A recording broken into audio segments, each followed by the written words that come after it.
Uh, we'll wrap up today with some of my favorite content to kind of wind together, kind of what's the whole purpose and what's the personal gain out of not just this, but any effort that you do to increase your awareness. So we'll talk about, thank you. I see some of you filling out the polls. So feel free to throw your answer up. Essentially, the last 12 weeks, do you think you've increased your awareness 10% more than you expected, 50% more, twice as much, or 10x? Like, are you on a whole different level of thinking than you were when you came in, and what you expected to get out of this? So just looking for some feedback there. Again, no answer is better than the other. The only answers that matter are your answers. Anyway, we'll get started here, and we're going to cover. You have the reference material. The second edition of my second book, called Wealth Matters, is in your materials. If you don't have that easily accessible, you can go to chrisjsnook.com/books, scroll down, and click the link, and you can download the book there and read it PDF style or on Kindle for free. So this comes out of this lesson that we're going to talk about today. The chapter, I'm looking it up right now, chapter 5. So basically page 77 through I think 100 or something like that in Wealth Matters second edition.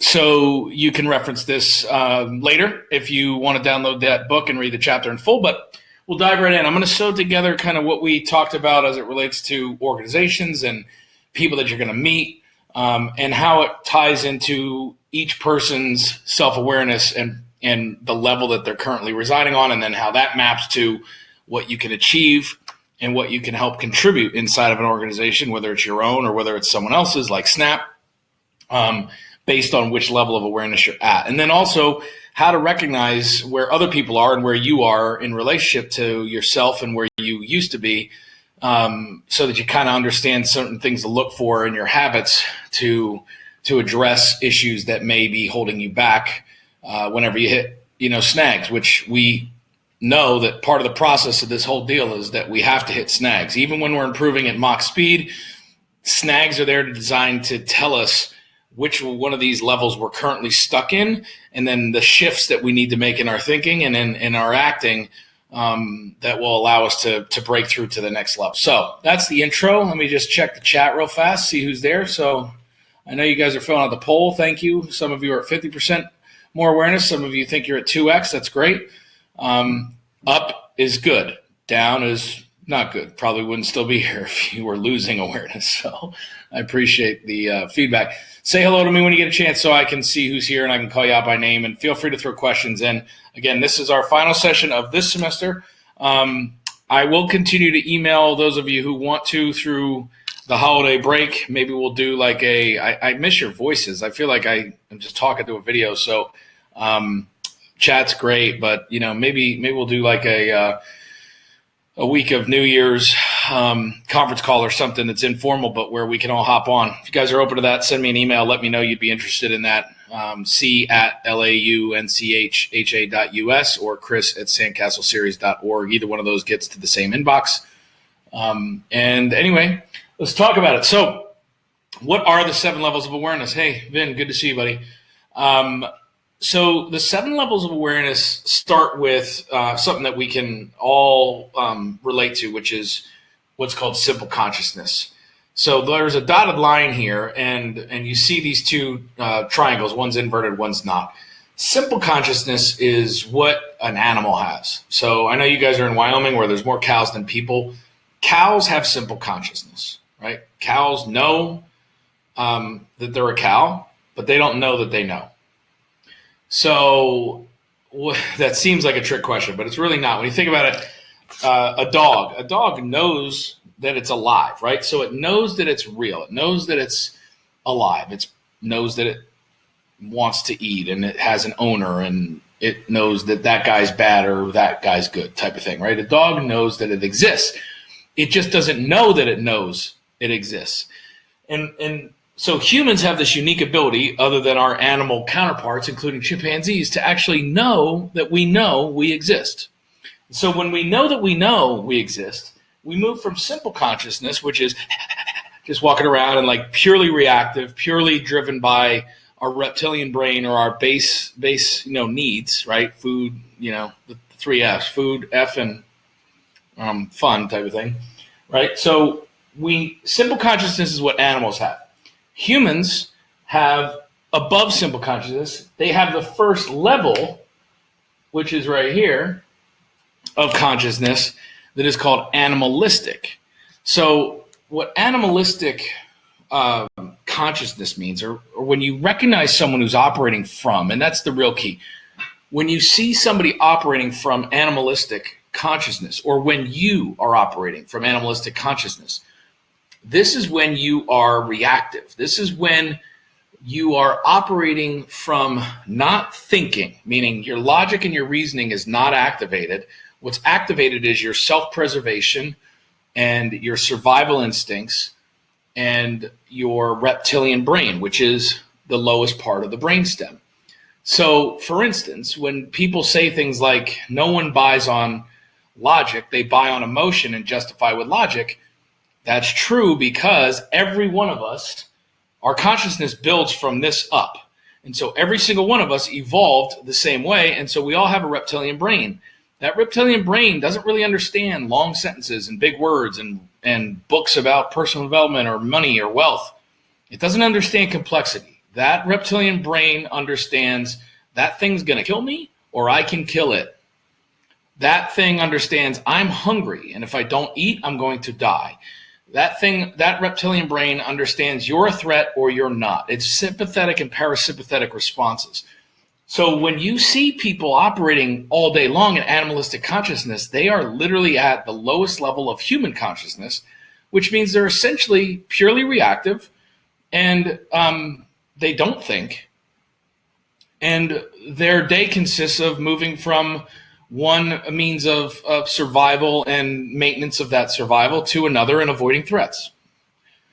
So what you see happening in society today is versions of animalistic consciousness being triggered by hate, mass media, and propaganda, things that are designed to trigger our fears, our worst fears, things that are designed to anger us, right? Because when things are designed to anger you, or they do anger you, they're triggering the reptilian part of your brainstem. And depending on how low or how many of these other levels you've developed, if you haven't developed any of them, all you can activate is from reaction. And so you get triggered and you respond.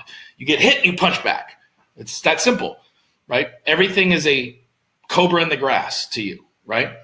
Now, one level up from that is right here, second level of awareness, which is called mass consciousness. You probably could figure out what mass consciousness is.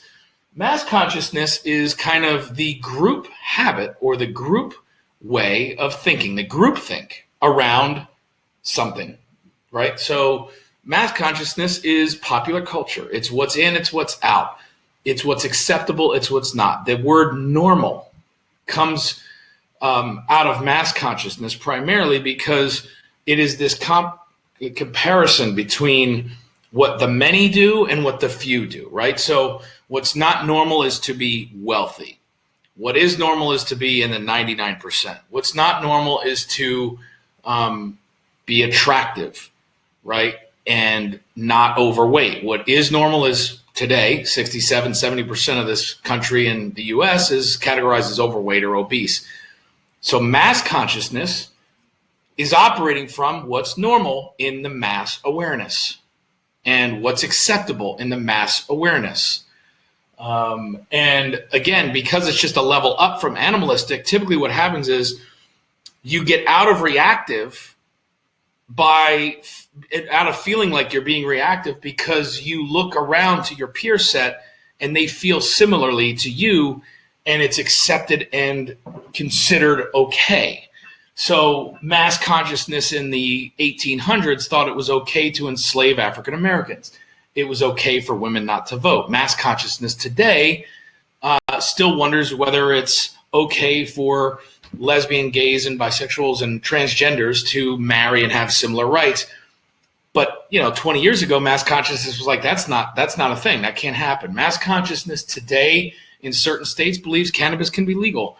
in other states, including the federal, says it can't. Mass consciousness today still thinks crypto's mostly for criminals, even though statistically the US dollar in cash format is 10 to 20x by dollar volume a year more fraud, more cases of fraud than ever have been with BTC. And the minute it's mass consciousness doesn't look at math. Mass consciousness looks for acceptance.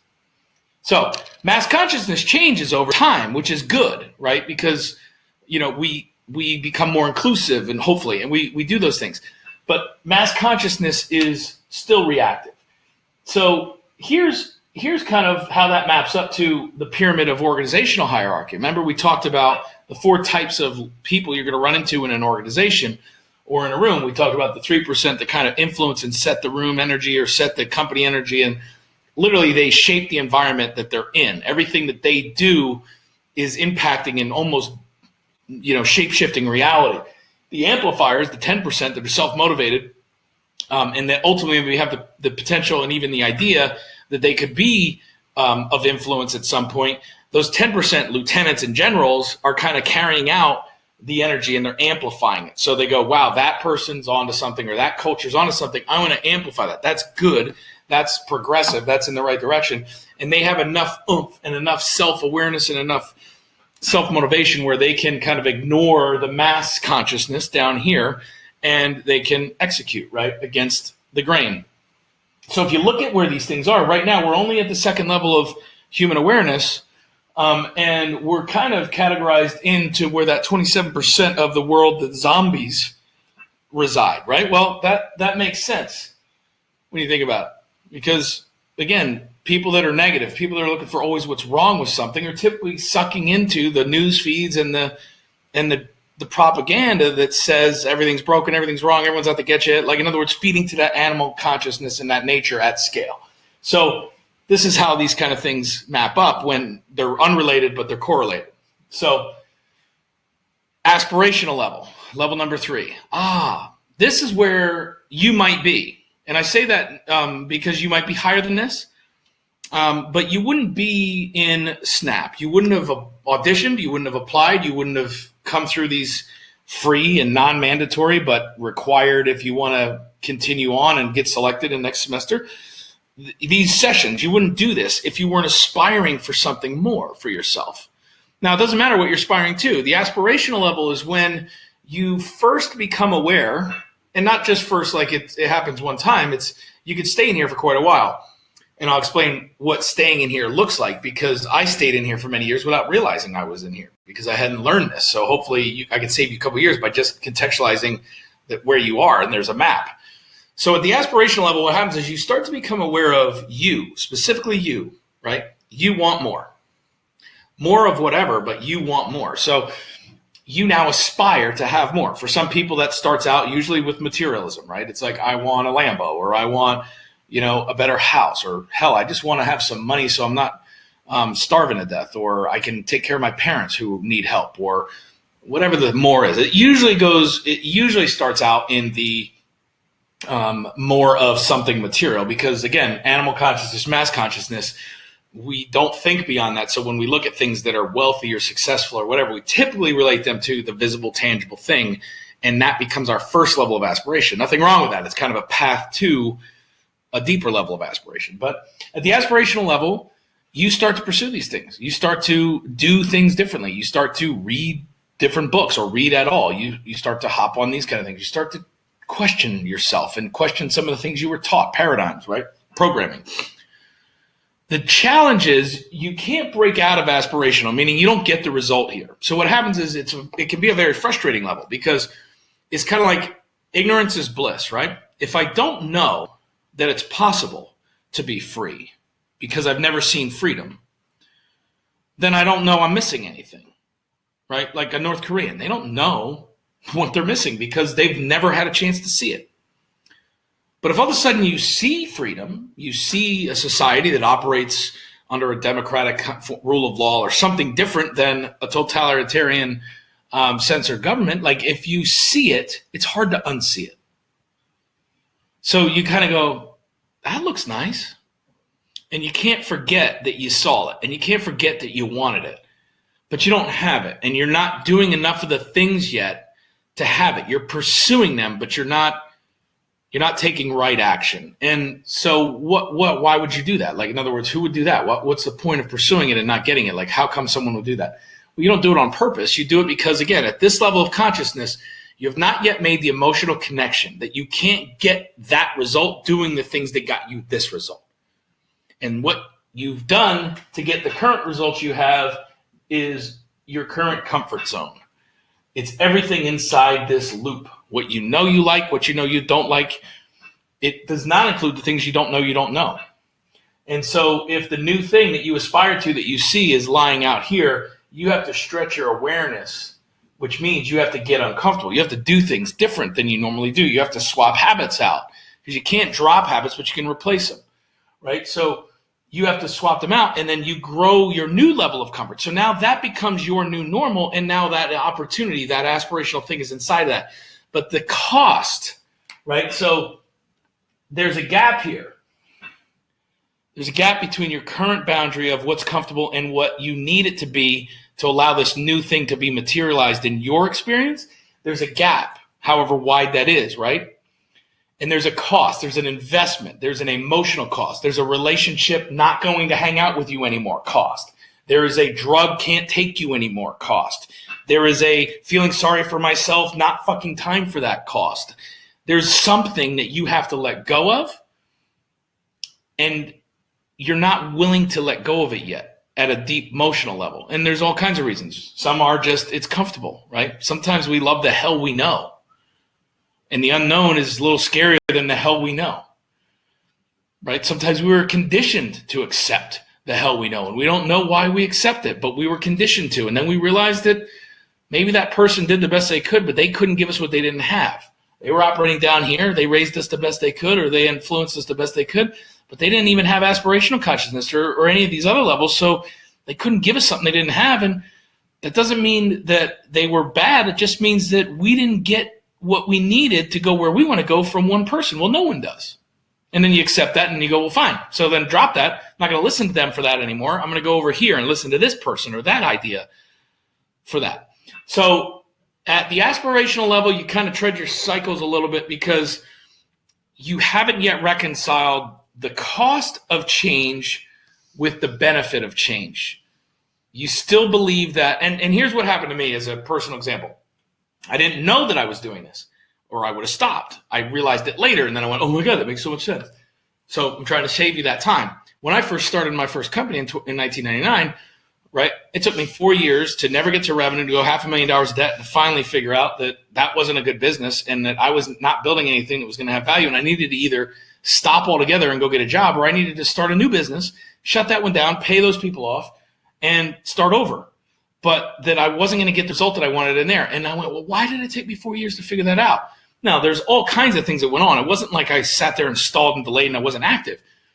But really, if you really distill it down, what was the mental block? I was at the aspirational level. I had seen things that I wanted. I'd seen people that had businesses that I thought I could have, that had results that I wanted, that I knew I was capable of at a gut level. And I knew I didn't have the skills, but I started to pursue those skills. Well, when I started to pursue those skills, what happened was the people down in here that knew me and that I hung around because that's where I had come from, including family members that, you know, there's nothing wrong with, but that were operating at a lower level of mass consciousness, that had kind of gotten to a level where their aspirations were no longer grandiose or big as mine. Again, not right or wrong. They were happy if they were happy. But the point is they had a certain level of think. They had a mass consciousness going on that I was part of. And so by me aspiring, what I was getting was I was getting all this adulation. I was getting, oh my God, you know, Chris, like, I don't know how you do it. You're braver than I am, you know, like you take on risk and, you know, you're willing to just go for it and you have so much faith. And so in other words, like, even though I was failing, I was getting love. I was getting congratulations. I was getting attaboys, you know? So I was kind of getting a reward that felt good and was kind of part of, even though I didn't plan it this way, it was kind of part of what I would hope to get when I actually succeeded. But I was getting it just for trying. And so that extra leap to go from here, where I could be in the process of doing it, but just losing money and going in debt and never getting to that success point, success was out here. I didn't have what it needed. I wasn't willing to pay the cost yet to get out here. I wasn't even aware that I wasn't paying it because I was getting enough reward here where I was comfortable. So I didn't have to succeed to get love. I truly believe that one of the biggest disservices, and I'm not knocking it in intent, I think the intent was right. I truly believe one of the biggest disservices of the millennial generation was everyone gets a freaking trophy. Not because we should be cruel to kids, but because the problem is when you don't have to work for adulation, you don't work for it. When trying is enough, that's where you'll stop. And there's a balance. It's not about, so old school that we make everybody a cheater because they can't feel good about themselves if they don't win number one. But it's also not everyone is the same because they all showed up. Showing up that's not even table stakes. That's life. So again, that's what happened to me. Try to save you time. At the aspirational level, you will tread water until you are willing to pay the cost to receive the benefit. And usually there's a sticking point there because it's going to force you into a level of discomfort. You might even get sick physically. Happens. You got to understand, you got to revisit this content and go, I'm sick because my body is responding to a stimulus that is stress-oriented or that is depleting my immune system, but it's a disease of my thinking at some level too. Right? And if I can get my thinking right and I can heal my physical, when my body is back, I will avoid this sickness in the future. And when I start to get sick again, it's probably because I'm stretching. And so now what I have to do is I have to take extra care of my physical health because I'm pushing my mental stability to a level of growth, and I need my physical body to hold up. And you have to balance these two things because your physical body does dictate your energy levels, but your thoughts dictate the health of your not just your mental state, but also your physical body. So anyway, as you get better at this, you start to learn when you're pushing thresholds and you're on red line, as I like to call it. And sometimes you got to take yourself off a red line. It doesn't mean you're going backwards. It means as you go up this level, you'll understand that that's just part of staying in the game. So fourth level is when you get to the individual level. So the individual level of consciousness is now you've accepted something very critical. And it's going to sound super simple, but it's actually very, very, very fundamentally critical and meaningful. And that is that you are one of a kind. You are truly unlike anything ever in this cosmos's billions and billions and billions of years of history. It's not about whether you're special or not. You are uniquely your own. And individualism and a recognition of individualism is where you recognize self-worth. Self-esteem comes from your performance on the field, your performance with others, how you feel about yourself on a day in, day out basis. Self-worth comes from recognizing that you are individually, uniquely created, non-fungible asset. There is nothing ever, forward or backward, that's going to be like you. And you've got however many years, hopefully a lot, however many decades, you've got however much of a runway from today till the day you stop breathing to execute whatever you want to execute. So when you get to the individual level, you've now recognized, holy crap, that's the benefit. The benefit is I'm playing my game. I'm not playing someone else's game. I'm playing my life. I'm not playing someone else's version of my life. Wow. What the hell do I want? And so that is when you trigger into a new level because you go, that's the freaking benefit. The knowing and the just, it's almost, I don't want to, the peace that comes from really getting the fact that you're one of a kind and that you get to dictate how that's deployed. for however many years you're here. It's heavy and it's freeing all at the same time. The heavy part is you can't blame anybody for your shit. You have to own it. You get to clean it up. You get to remove the stuff that you didn't deserve, but that's yours anyway. And guess what? You are in control of that. You get to dictate how you are going to play and which games you're going to play and with whom you're going to play. And you can do that and be the nicest gal or guy in the planet and the most respectful. But you get to do that. And guess what? When you get stuff, when stuff is awarded to you, when success happens, it won't feel like you think it'll feel. It won't stop you. It won't satisfy you in that way, but it'll be satisfying because nobody else will be able to take it away from you at a deep core level. And no matter how much they hate or doubt on you, and nobody else will ever fully understand or be able to congratulate you at a level that is as meaningful as you can congratulate yourself when you know that it was your race and you ran it and it didn't go the way you thought, but you just kept running and you got stuff and you got strength that you didn't even know you needed, let alone that was possible. And that is where true peace comes from, true happiness comes from. Because getting the stuff, you'll always question it. If you have this, you're starting to get to the point where you can now be happy. As crazy as that may sound. So the discipline level, as we wind up in our final 5-10 minutes here, the discipline level is now you've kind of, now you know. So now you're like, got it. I'm one of a kind. I'm surrounded by a bunch of other one-of-a-kinds. Some of them don't know it. Some of them do know it. Some of them are in my, aspirational moving up this ladder of motivator all the way up to amplifier to hopefully leader. Some of them are going to try and suck me down. What am I going for? Boom. I'm going to pick a target, 100 grand a year, whatever the heck it is, right? Doesn't matter. I just use that as a round number. I'm going to pick a target, fittest in the planet. I'm going to pick a target, best of Wyoming. I'm going to pick up whatever the heck it is. Go for it. I'm going to go, that's where my energy is going. I'm going to go knock that down. That's the goal. Whatever the goal is. Might have a couple, but you're going to have one to start with. And then it becomes, okay, who's got that already? Who's got the record? Who's made $100,000 or more? Who, whatever. And then I get discipline. It's like, I don't put anything in my brain. I don't put anything in my throat.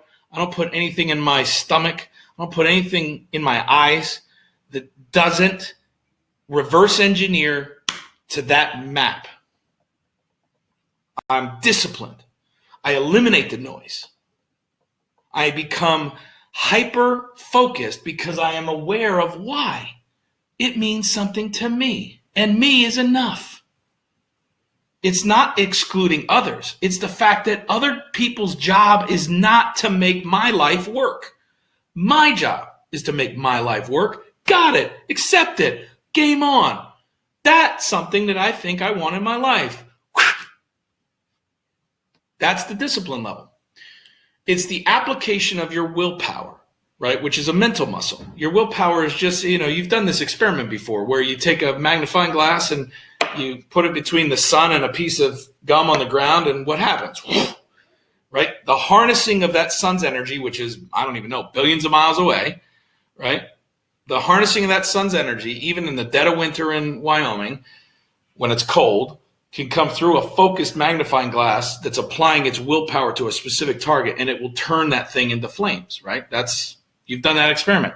That's what the discipline level of awareness is. It's when you become clear on what you want, you map to it, you reverse engineer the things you need to do, the people you need to be around, the people you need to eliminate, the things you need to eliminate, and you're able to hold to that. And it doesn't matter if all your buddies aren't interested. It doesn't matter if your girlfriend thinks it's stupid. It doesn't matter if your mom doesn't understand it.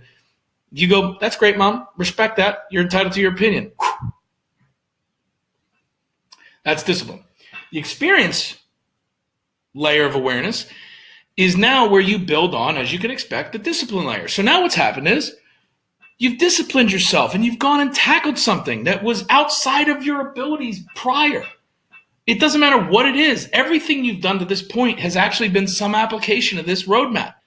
You wouldn't be on this call. You wouldn't be in university if you didn't have the ability to reverse engineer how to get into university. There's a lot of kids that don't go to college, that don't get in. You did.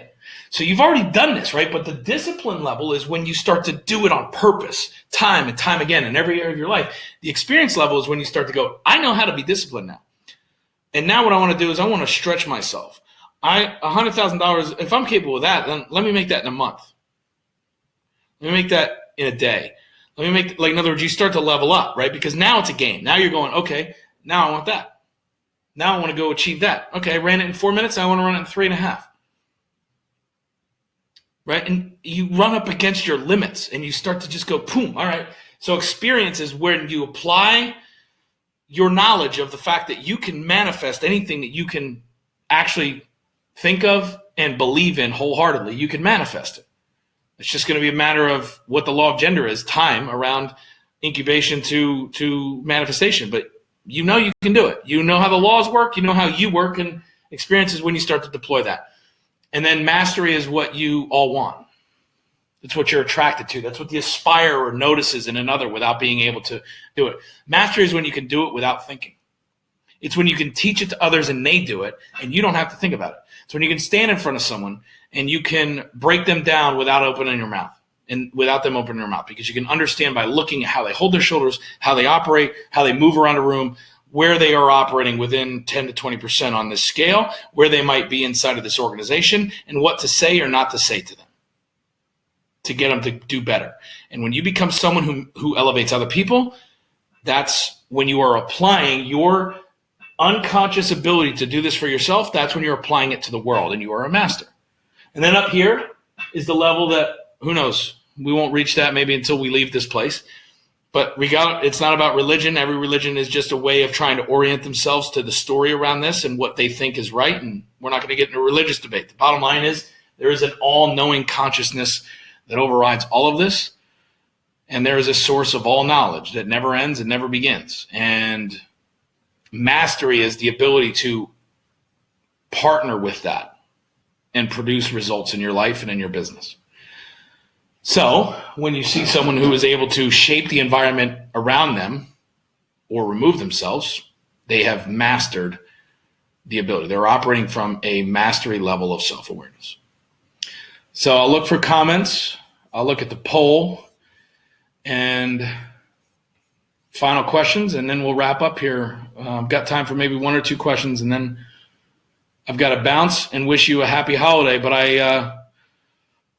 I really enjoyed the last 12 weeks getting to know some of you. I've enjoyed the stuff you've been sending me in emails. I'll find time over the holiday for us to connect individually on some of those things, as I've promised. But let's not let this be the end. Let's let this be the beginning. Update from the Wyoming folks is I had a conference call actually scheduled for today, but it had to get reposted. So between now and January 1st, I'll be having a follow-up with the deans of the universities and everything. It looks like, and we haven't had it nailed down yet, but you'll be one of the first to know. Looks like we're on our path to have the credit-bearing course by spring semester. That's TBD, so keep that between us. But that'll be good for those who get in. And for those who are hanging out, just keep doing what you're doing. This is a marathon, not a sprint. So what I'm looking for is consistency more than anything. And most of you that are on right now, from what I can tell, have been consistent. For those of you who if you're on for the first time, you didn't miss anything, check out YouTube and get a couple of the lessons that we did that are up there. And under my channel, you can find them under S.N.A.P lessons. And then, just don't miss future ones. And I really appreciate the opportunity to spend some time with you and hopefully make a positive impact. And I'll look forward to more in the winter break and spring semester. So stay tuned on email. If you have any final questions, I appreciate you guys too. Thanks, Kyle. Thanks, Marvin. But if you have any final questions, throw one up there. Otherwise, I'm going to check the poll one last time. Let's see where we landed. And Oh, a third. So 10% awareness on 33%, 50% awareness increase on third of you, and then a third of you feel like you're doubly more aware than you were when you began this. So good. Thanks for the feedback. Again, just looking to understand what kind of impact we're making and appreciate it. So anyway, God bless, guys. Take care. Happy holidays.